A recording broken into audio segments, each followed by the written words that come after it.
почитувани собственици и менеджмент на млекарницата, драги вработени, почитувана министерка за труд и социјална политика, почитуван градоначалник на Валандово Костадинов, почитувани пратенички Драгица и Марија, почитувани медиуми. Пред се сакам да се заблагодарам на собствениците, вработените во млекарницата Вардарец за убавото добре дојде. Пријатно е да се слушнат успешни приказни, полни со традиција и квалитет, но и со идеја за развој. Можам слободно да кажам дека таква е млекарницата Вардарец, која на овие простори обстојува веќе 25 години. Во разговор со вработените слушнав дека фабриката представува долгогодишна традиција во производството на млечни производи. Посебно се радувам што со ИПАРТ програмата Вардарец има долгорочна развојна цел и лани овде во индустриската зона во Јосифово го отвориле овој нов погон каде се произведуваат разновидни млечни производи. Ова е уште еден показател дека со помош на европски фондови нашите домашни компании може да го напредат и развијат сопственото производство. Вардарец е одличен пример за придобивките од ИПАРТ програмата и за поддршката што ни ја дава Европската унија. Со помош на финансиската поддршка за земјоделство, Вардарец користи и субвенции за сопствено производство на земјоделски производи. Ова влада секогаш ќе биде ветер во грб и потпора на производителите, на компаниите и на бизнис секторот воопшто. Живееме во времења полни со предизвици, времења кои бараат брза адаптација и реакција.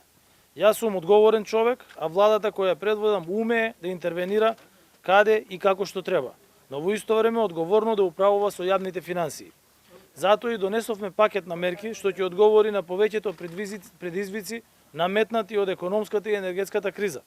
Периодот очекувам стабилизирање на цените на основните прехранбени производи, затоа им помагаме на компаниите и со последниот пакет антикризни мерки, производителите на прехранбени производи ќе можат да склучат договори со СМ продажба за да користат поевтина струја. Нема поголем приоритет од справувањето со енергетската криза, заштитата на животниот стандард и одржувањето на ликвидноста на компаниите. Работиме одговорно, рационално, ги кратиме непродуктивните трошења, се со цел заедно да се избориме со оваа криза. Како влада, не го заборававме и долгорочниот правец. Тоа е показател каде одиме како општество, тоа е показател дека ги следиме глобалните околности кон обновливите извори на енергија. Создадовме можност преку законски измени на секој граѓанин, на секоја компанија најбрзо и со едноставни процедури и по поволни услови да може да постават сопствени фотоволтаични електроцентрали за производство на струја. Важно е сите заедно да го пребродиме овој кризен период и затоа антикризните мерки не изоставија никого. Ќе го зачуваме стандардот на сите граѓани. Уште еднаш сакам да се заблагодарам на домаќините, посакувам зголемено производство, а за некоја година и извоз надвор од границите на нашата држава. Оваа влада земјата ја врати на европскиот колосек за европска иднина за сите. Ви благодарам.